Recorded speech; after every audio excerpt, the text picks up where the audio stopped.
all of my passion and pride concentrated and thrown as a bouncing fireball. This is the greatest farming build in Diablo 4, and it's ready for Abattoir of Zir.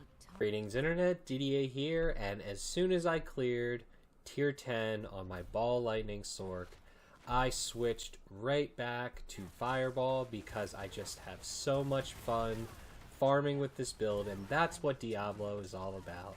It's all about the farming and all about having fun killing monsters, and there's nothing better than fireball to have fun killing monsters.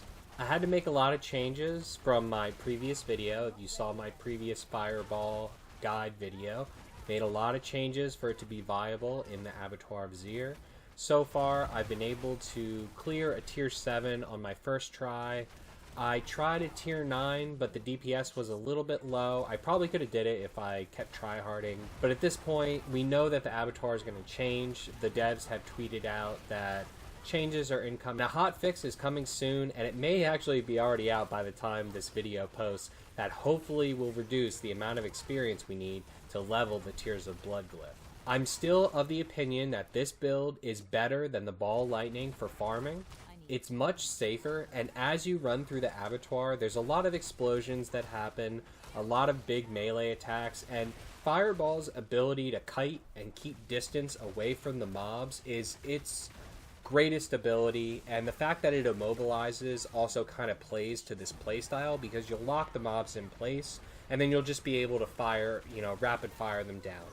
Of course, its damage is still not comparable to ball lightning, but it's strong enough that we can speed farm tier 4s, and that's what I've been doing, and I've just been having a blast doing it. And as we level the Tears of Blood glyph, this build is only going to get stronger. I can actually envision the Fireball build clearing tier 10s and maybe even getting to tier 15, and that's good enough for me. Now, those are the good things about the build. There are some bad things about the build. I said it's safer farming, and it's definitely safer until you get to the Bloodseekers, and of course the Bloodseekers are the real challenge of the Abattoir dungeon. Quite literally, it is impossible to kite these mobs. It is impossible, and I think the sweatiest of sweaty gamers could not kite these mobs. They have insane speed, they have jumps, teleports, they just run at you and stick on you, and that's been a real problem for me, and I've had to make massive changes to the build, and I'll talk about that when we get into the guide. And for those of you that are saying, well, why are you farming the Abattoir of Zir? The Abattoir of Zir actually gives really good gear drop. Everything that drops is 900 item level plus. You get four items per dungeon, and you can clear a dungeon in about 3 to 5 minutes. So it's fairly fast farming. It's not Durio level. I'm getting an item level 925 about every other dungeon, so in about an hour I'll be able to get, 6 925s. So compare that to the 2 hours that it spends you to farm the materials for a single Durio run. I think that's comparable, and we're getting tons of glyph XP too, so I think it's great farming actually for gear. So let's get into the guide and talk about the skills. So as I was running through my first few tiers of the Abattoir with Fireball build, I originally was running my original setup where I was using the Ball Lightning enchantment. And what I found was that I could not stop the mobs from killing me. I could not stop the Bloodseekers from killing me. They would spawn with Suppressor, they would spawn with Vampiric. They would just run at you, and they would just run at me and instantly kill me. And I realized something. A major difference between lightning builds and ice builds and fire builds. Lightning builds have unlimited stuns, and that's something I took for granted when I'm running ball lightning. You kind of don't notice it. You're activating unstable currents, you're just kind of spamming ball lightning, and then your lightning spear is just covering entire rooms with stuns, and you don't really notice how much damage that's actually mitigating for you. And yeah, sure, you're playing close, but everything is stunned, so it doesn't even matter. Same with ice builds, they just freeze everything. And us fire builds, we have an immobilize, which is essentially just playing the I'm not touching you game with the Bloodseekers. Not gonna end well for you. So with the Ball Lightning enchantment, I just found you want to say you don't have enough defense. And that's what I first approached it as. I was like, all right, I want to use Ball Lightning because it gives me damage output. It gives me the damage output I need. And I saw the damage output when I got to the tier 9s. I would just load up a tier 9. I would try to run through it. And I saw I was clearing. I was making the time. But then when I got to the Bloodseekers, they would just kill me. Because they would just run at me and I couldn't stop them and they would kill me. So I was like, okay, I need defense. So then I decided to start doing gear swaps. And I was like, all right, I'll swap. I'll use my normal setup for mobbing. You know, the T-Balt's Will, the Esu's Heirloom. I'll use my mobbing setup. I'll run through the dungeon. Then I'll swap to a defensive setup with Flicker Step and with these Ever-Living pants with lots of defense on them. So that was great in theory. Because, and of course I'm using the Flicker Step. The theory was that I'm losing to Balt's Will, I'm losing all that resource, I need something to give me resource, and if I'm gonna spam like 90 billion fireballs at the Bloodseekers and kill them, I'm gonna need resource management. So the Flicker Step was me saying, okay, I'm just gonna use my ultimate as my resource management. I'm just gonna activate Inferno, have unlimited mana, spam, spam, spam, then dodge, dodge, dodge, activate. And that was the theory, right? The damage was just far too low. Without Tibalt's Will and without Esu's Heirloom, I was not clearing a tier 9. It's not happening. The damage is just too low. I would fight Bloodseekers for minutes, 2-3 minutes, and forget it if one of them had Vampiric. Just forget it. So it wasn't working. And I had to change my mentality. And I realized something. I realized what Fire's strength is. What is Fire's strength that sets it apart from Lightning and Ice builds? Fire's strength that sets it apart from Lightning and Ice builds is a skill that I made fun of in the first video, which is Warmth. And that is, my change in mentality was, instead of looking at it like, I'm going to kite everything, I am going to make a healing tank. That is what Fire is. That is the way that we succeed in the Abattoir of Zir. So we can kite mobs and you can kite tier 100s and you can kite everything. You can't kite the Bloodseekers. So the only way that you're going to succeed is if you can basically just face tank them. So that kind of got me to realize that there's 2 different setups to this Fireball build in the Abattoir. One of them is still using the Ball Lightning enchantment, but you need to be tanky enough that you're basically a healing tank. You need to be tanky enough that you don't care that the Bloodseekers are attacking you and running at you. And you're still just spamming in their face and letting your Fireballs and Ball Lightnings just kill them all. Where do we get that tankiness? Well, because we're kind of slotting so much multiplicative damages in our gear in order to make up for the lack of damage of Fireball overall, just to kind of multiply our damage and get us there, like get us to the output that we need to clear these upper level dungeons. The only place that we can really get the defense is our amulet. And I don't think this is a problem, but I don't have a triple DR amulet right now. I did, but I actually gave it to a friend of mine, a rogue friend of mine, because I thought he could use it more than me, and I didn't want to hoard gear because one of my alts wanted a amulet. So because I don't have the gear that I need to make the best version of this build, and I do think the Ball Lightning enchantment is still the best version of this build, but I don't have the gear to support that build right now. I will still explain how to build it and the way that I envision it being from my testing. But I don't have it, so the way that I'm going to compensate and make up for that is by using the Frozen Orb enchantment instead of the Ball Lightning enchantment. Because this is going to give us CC. It's going to give us something that we're missing. The Fireball build is missing. Because either you need to face tank the Bloodseekers or you need to CC them, one or the other. One of them's got to happen. Now, this Frozen Orb enchantment massively lowers our damage. I will say that. It is noticeable. So that's why I'm saying it's definitely not the best version. It's not the pushing version, I would say. If you want to do the pushing version, you need to use the Ball Lightning enchantment, and you need to have basically a triple DR amulet. So getting into the skills really quick, 2 in Firebolt, and that is going to be our first enchantment, just like before. Great there. Max out Fireball. Take it to Destructive. We know we love it. And we're just going to put 1 point into Frozen Orb. And then take it all the way to Greater, because this is how we're going to be getting a lot of our vulnerable activations. And when we talk about the Vamp Powers, you'll see that I shifted a lot of things around. Because again, we are a healing tank. That's what fire does. Heal tanks. We can do it. 2 points into Potent Warding, because this is how I cap out my resistance. And then, of course, we're going to get 3 into Elemental Dominance. We're still taking Teleport all the way to Shimmering for the DR. And I have actually this maxed out here. Elemental Attunement is at 3 right now. Love it. I love the resets. I love this at 3. I can't help myself.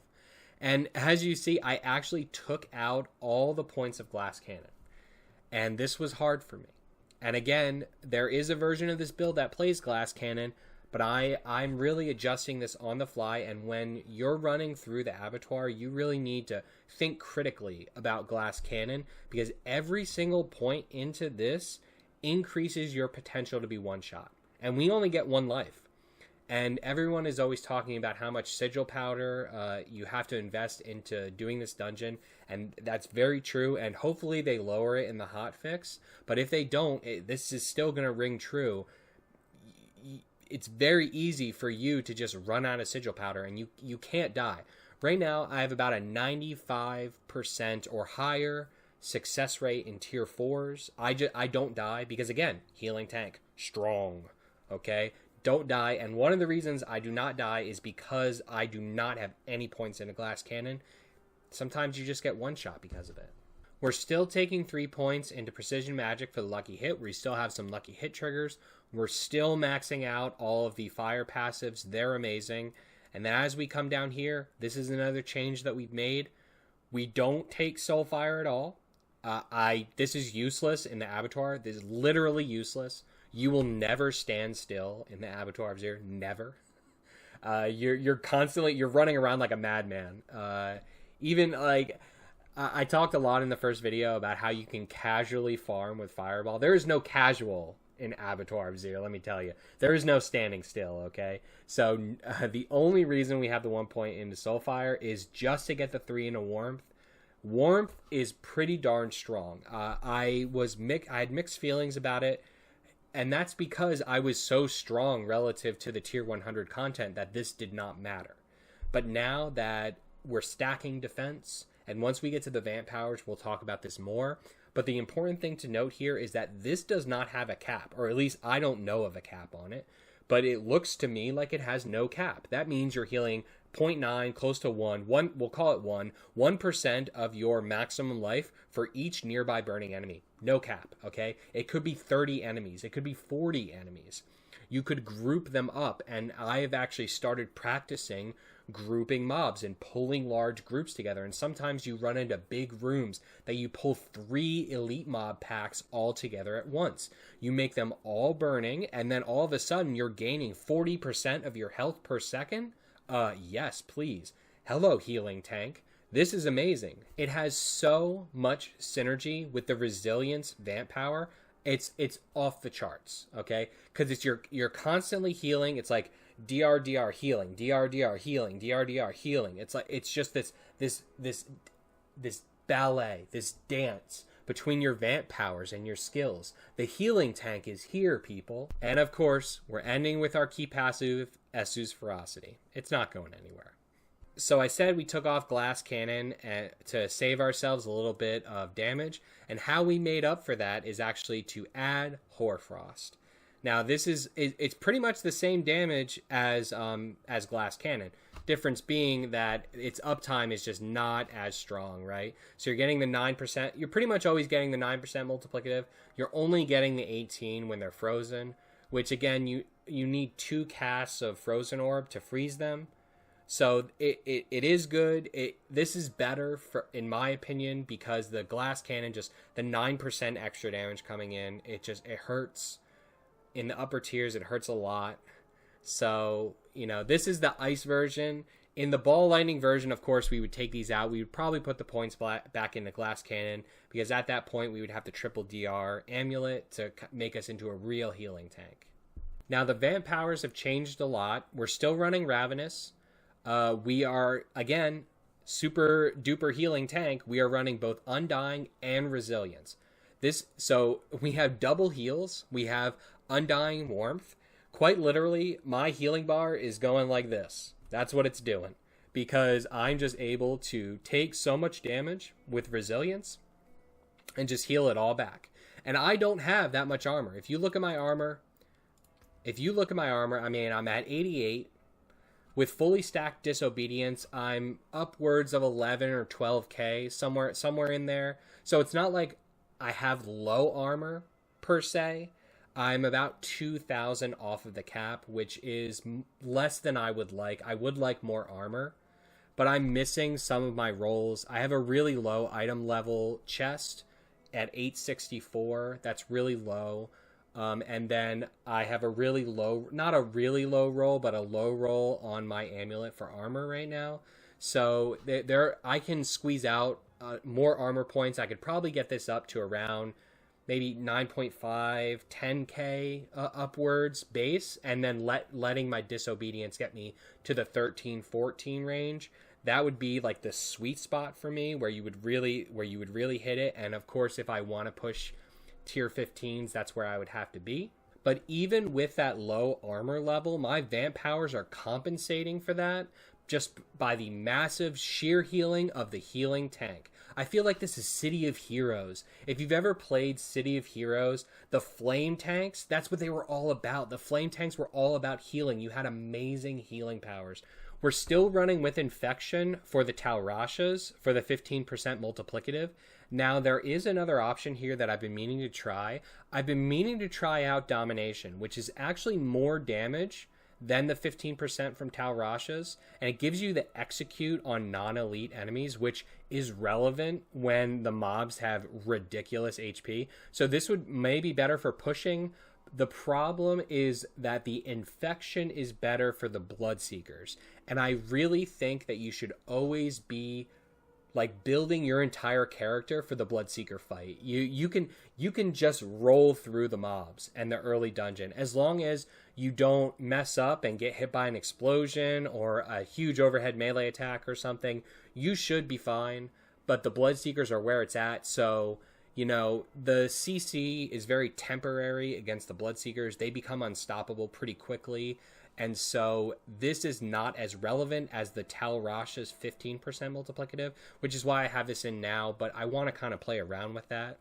You can see that we dropped the Accursed Touch, Prey on the Weak. We dropped both Accursed Touch and Prey on the Weak. We dropped both of them because I am just letting my Frozen Orb be all of my vulnerability.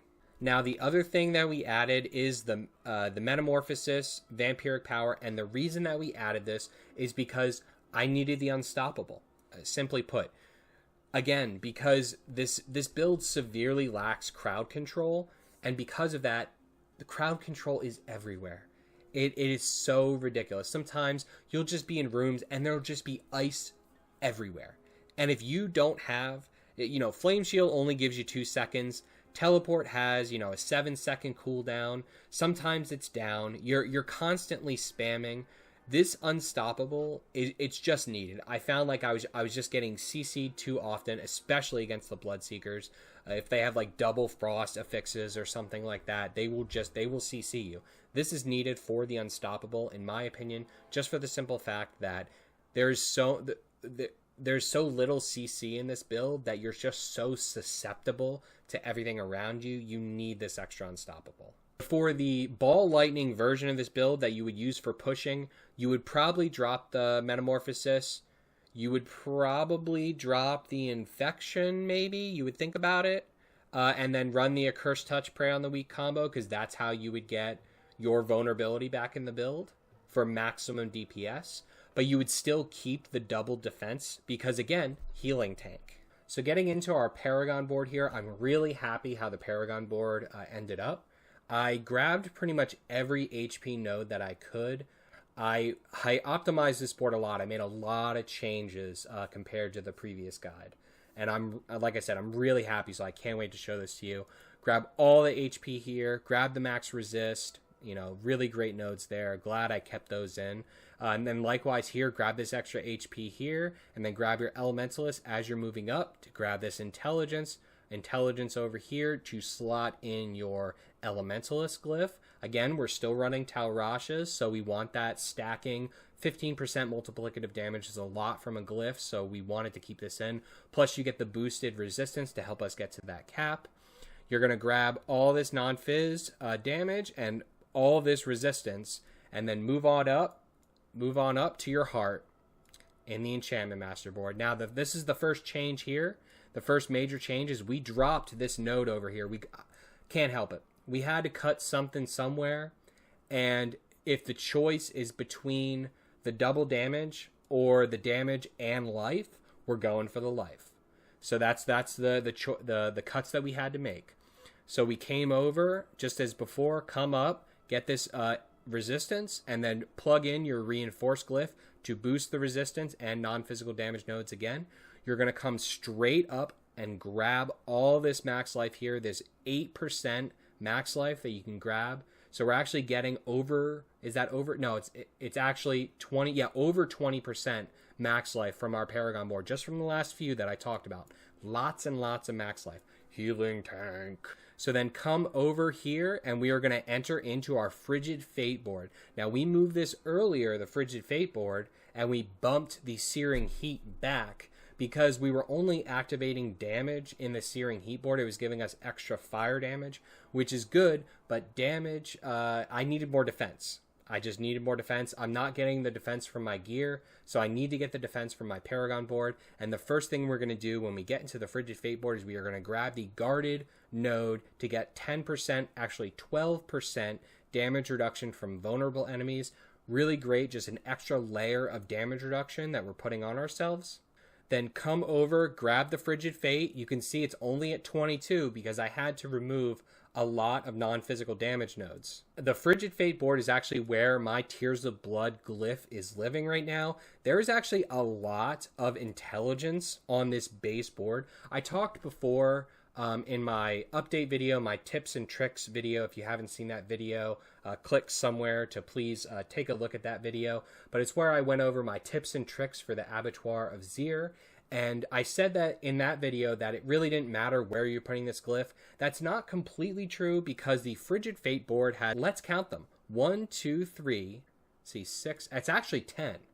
It's actually 10 intelligence nodes. So that's 50, that's 70 intelligence that this board is kind of getting. And remember, if you watch my other video about how we're going to maximize the Tears of Blood glyph, I said if you're getting all the nodes around the Tears of Blood, the best thing that you can get is your main core stat, because then you're doubling up on the damage. You're not only getting damage from the Tears of Blood, but you're also getting damage by stacking your core stat. And that's what we're doing here. 70 intelligence, all that in the Tears of Blood. Right now, for me, this is level 8.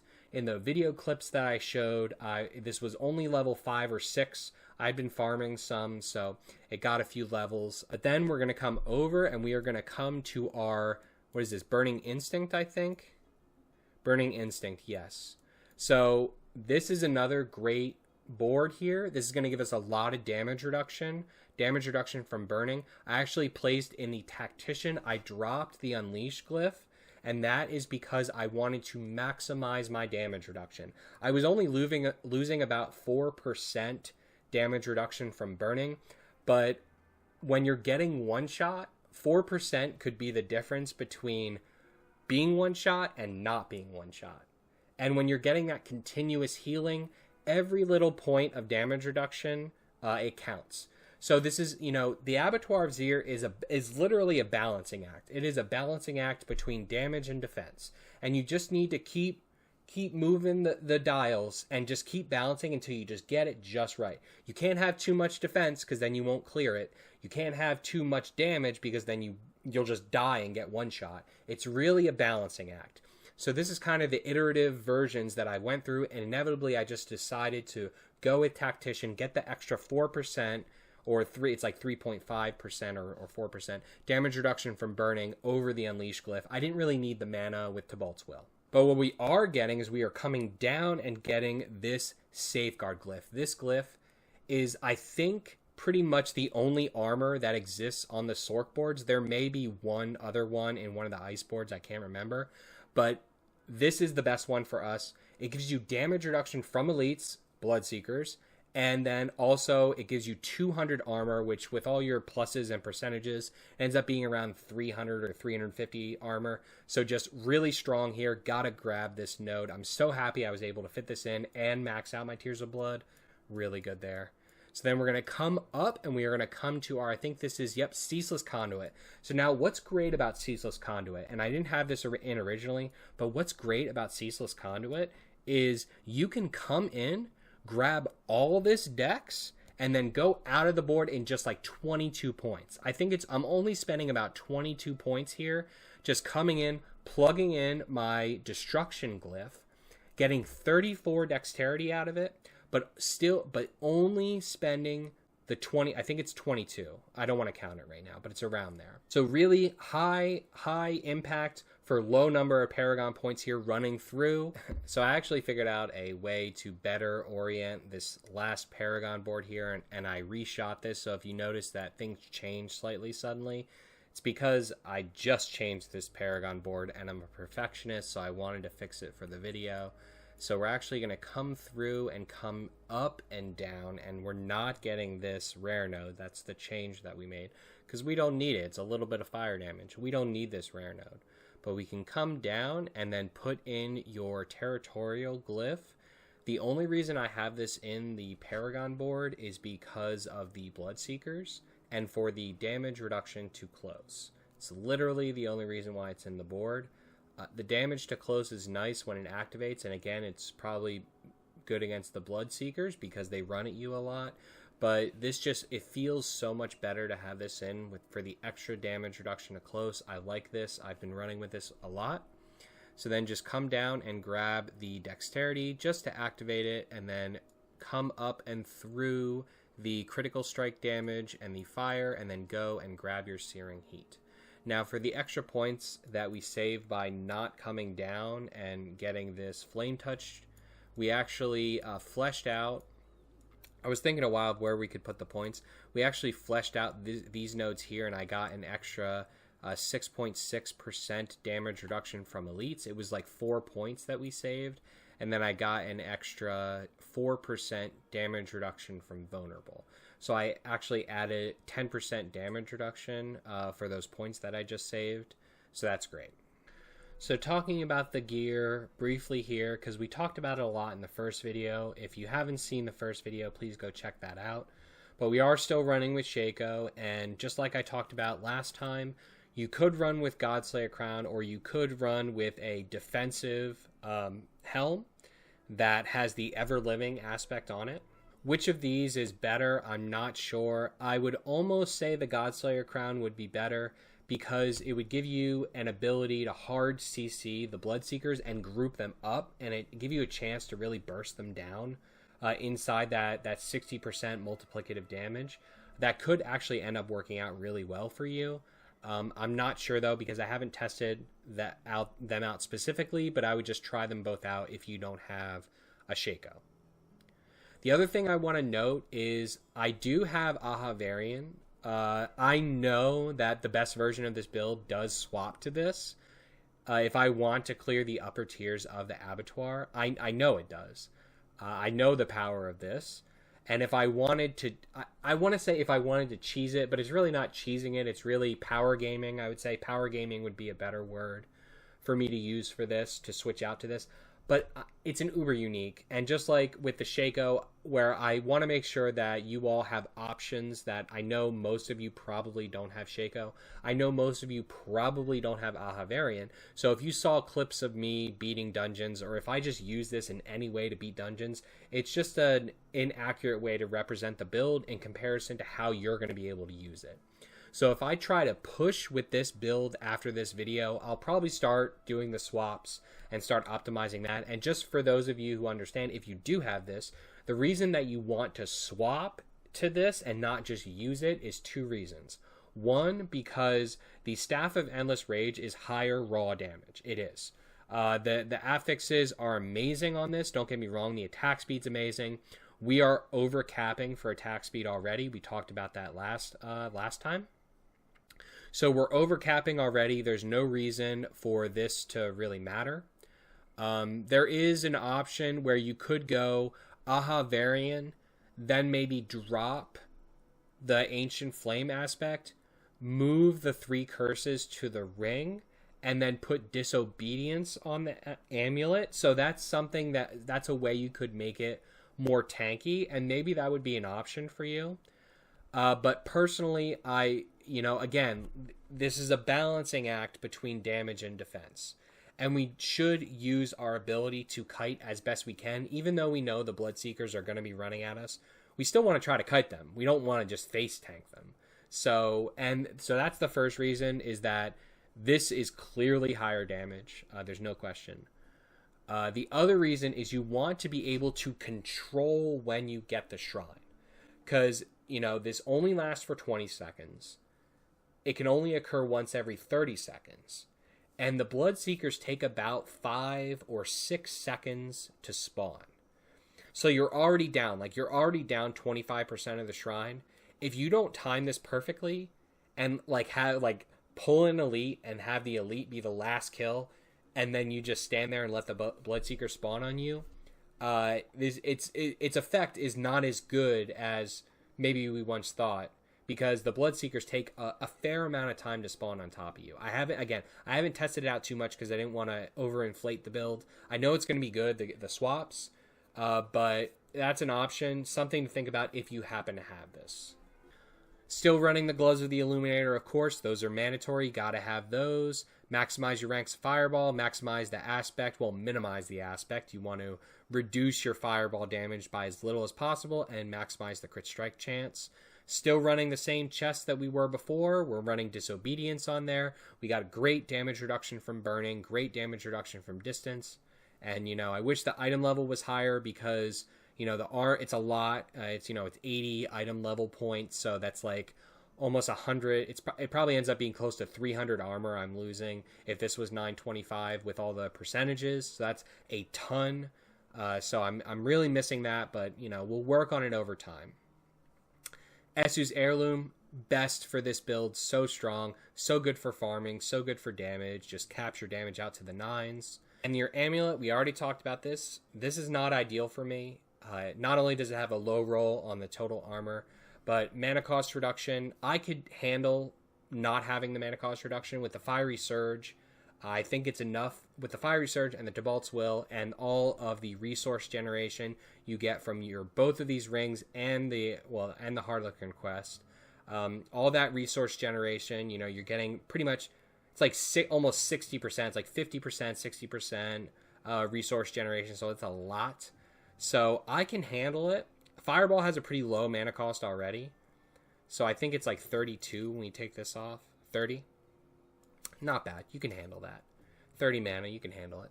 So what you want on the amulet is a triple DR amulet. You want armor, damage reduction from burning, and then damage reduction from close.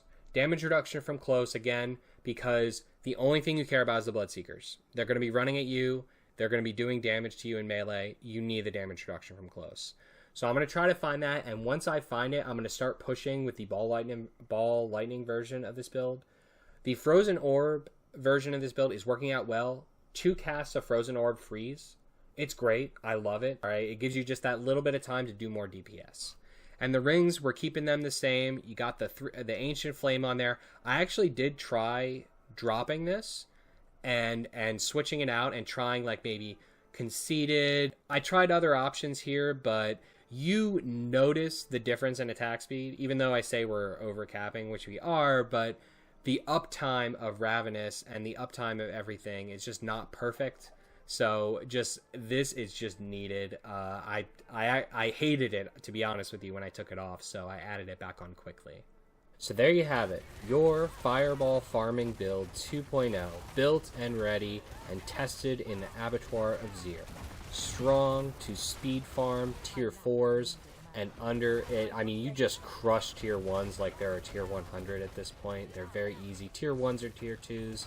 Super easy to kill everything like a breeze. It's like butter. It's capable of doing some upper tiers currently. I would say tier 7 and tier 9. Tier 9 would be the current limit, I would say, of this build until I get that DR Amulet. Once I get the DR Amulet, I can totally see this build doing up to tier 15, and I can't wait to test it out. So if you like this video, please hit that like button. Please hit the subscribe. We're going to be pushing out tons and tons of Diablo 4 videos. And as always, turn your dial to Random Number Gaming for your one-stop shop for Diablo 4 content and guides.